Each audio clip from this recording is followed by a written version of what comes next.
Hello everyone, this is Defense Politics Asia. Quick update on the Battle of Izium. The Russian Ministry of Defense have announced the capture of Izium. So now they have officially announced they have captured the whole of Izium. Uh, no idea what happened to Kayamka. Maybe they're still fighting there.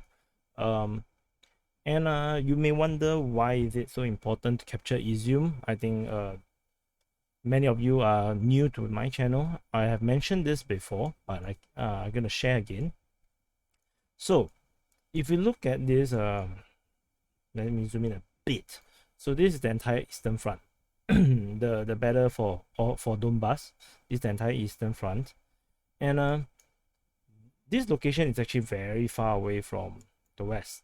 So all the supplies and armaments, weapons, ammunition, even fuel, they can only come through the NATO countries. And to travel from here to here is a long distance. So which means they need to have either train or they need roads. And typically you want roads.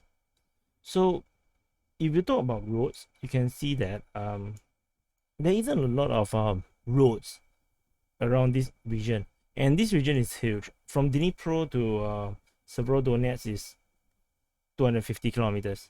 To the eastern front here is around 225. Even at the front line here is around 150 kilometers.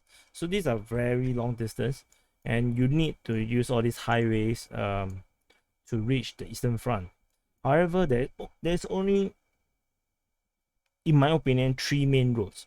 So you have the northern road, that starts all the way from Poltava, then go through and pass the south of Izium, all the way through to Sloviansk and Kramatorsk, and of course to the central hub of Bakhmut, which controls this entire frontier. It's like a HQ of sort. Of course, these are also very important major cities, and then you have two more roads. One is through Dnipro. Dnipro actually have like two roads leading to the same place. So you have one that go this way, through Pavlorad, and then all the way to Pokrovsk, and then if they can actually go up to Kramatorsk, or they can go up here to Konstantinivka, and then through to Bakhmut. And there's also a slightly southern a bit roads that go through Horivka, and then Dimyone, Mezova, and then also arrive at Pokrovsk. So essentially these two roads is more or less the same. So this is the center road, which is actually quite a huge distance, from the northern road is around 68 kilometers. So it is actually quite far away. And then you have another southern road, that is the Zaporizhia road, going through Novomokhailivka, Novomokhailivka, Porovsky, and then through to this area, this junction here, to arrive at this frontier. They can also move up north to Pokrovsk. So Pokrovsk is also an extremely important hub, as you can see, similar to Konstantinivka as well as Bakhmut. So these are the three hubs that is and perhaps also maybe Sloviansk. These are the major maybe supply hubs where all the stuff that is being delivered from the major cities and through the west arrive, and then they will be dispersed to the various front lines. This entire route here is the entrenched line. There is very little progress, generally speaking, especially from the south of Severodonetsk. This entire line all the way to the north of Polivka around it, and then north of Donetsk. This is a very well defended and entrenched line. So to keep this line going, the resupplying, of course, is very important for the artillery, for their tanks, armor. Of course, the trucks that are sending the troops around to reinforce different parts, and also, of course, resupplying of ammunition. So this is no longer a very entrenched line. This is a new entrenched line. they basically just dug in here, because previously the line is much more to the south, and then because of a pincer attack, they have lost the entire territory here. Previously, at the start of the war, actually the front line go all the way south to Mariupol. So this entire area is captured by the Russian forces, and this is not a deeply entrenched line. It's entrenched now, but it's not as entrenched as it is on this front.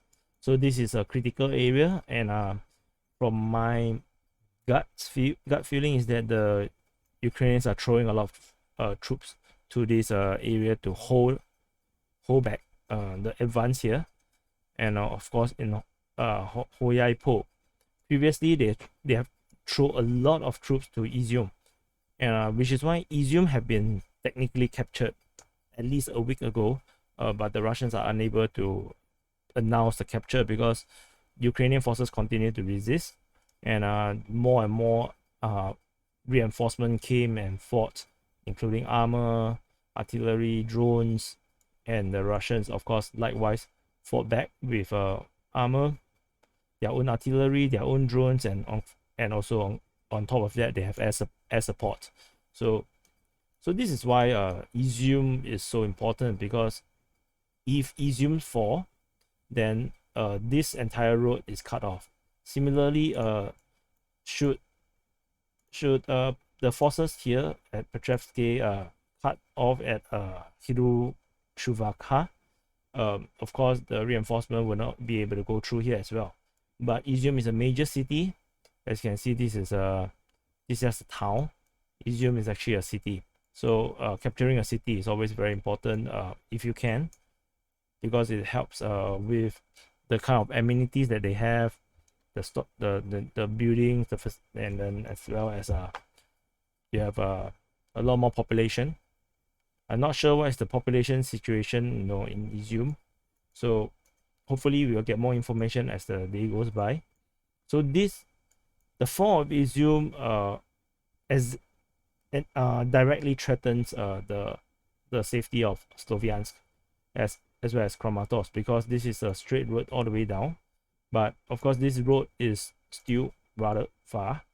It's still 30 kilometers odd, and then it's surrounded with forests which Ukrainians can hide. So this is just a quick update for the Izium, Battle of Izium, and probably hopefully we will not have another Battle of Izium anymore, and we can see more progress so that we can actually get closer to the end of the war.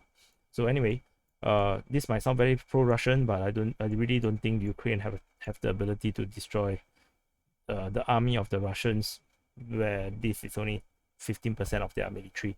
So anyway, and this is just a quick update. If you are pro-Ukrainian, you can press the dislike button. Please don't do that. Please like, subscribe, and I'll see you in the next update.